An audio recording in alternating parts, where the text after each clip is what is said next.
മുടങ്ങിക്കിടക്കുന്ന ക്ഷേമ പെൻഷന്റെ 2 ഗഡുവെങ്കിലും ക്രിസ്മസിന് മുമ്പ് കൊടുത്തു തീർക്കാനുള്ള സർക്കാർ നീക്കം പാളി. അനുവദിച്ച ഒറ്റ ഗഡുവും ക്രിസ്മസിന് മുമ്പ് വിതരണം ചെയ്യാനാകുമെന്ന് ഉറപ്പില്ലാതെ ധനവകുപ്പ്. സഹകരണ സംഘങ്ങൾ മുഖം തിരിച്ചതോടെയാണ് തദ്ദേശ തെരഞ്ഞെടുപ്പ് മുന്നിൽ കണ്ടുള്ള നീക്കം പാളിയത്.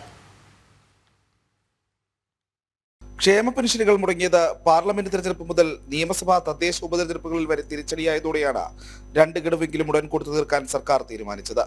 സഹകരണ സംഘങ്ങളുടെ കൺസോർഷ്യത്തിൽ നിന്നും 3000 കോടി ലോൺ എടുക്കാമെന്നായിരുന്നു സർക്കാരിന്റെ പ്രതീക്ഷ. ഇങ്ങനെ കിട്ടുന്ന പണം ഉപയോഗിച്ച് ക്രിസ്മസിന് മുമ്പ് 2 ഗഡുവും തദ്ദേശ തെരഞ്ഞെടുപ്പിന് മുൻപ് മുടങ്ങിക്കിടക്കുന്ന തുകയിൽ കഴിയുന്നത്രയും നൽകാമെന്നുമായിരുന്നു കണക്കുകൂട്ടൽ. എന്നാൽ സഹകരണ സംഘങ്ങൾ പലതും മുഖം തിരിച്ചതോടെ പദ്ധതികളെല്ലാം പാളി.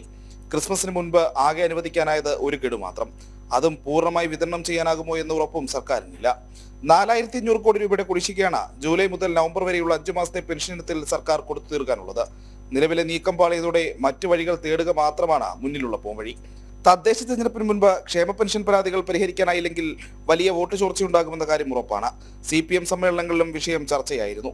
സാമ്പത്തിക പ്രതിസന്ധി മൂലം തദ്ദേശ സ്ഥാപനങ്ങൾ വഴിയുള്ള ക്ഷേമ പ്രവർത്തനങ്ങൾ വരെ മുടങ്ങിയ അവസ്ഥയിലുമാണ്. പ്രതിസന്ധി മറികടക്കാൻ സർക്കാർ പണിപ്പെടുമെന്ന് സാരം. ജനം, തിരുവനന്തപുരം.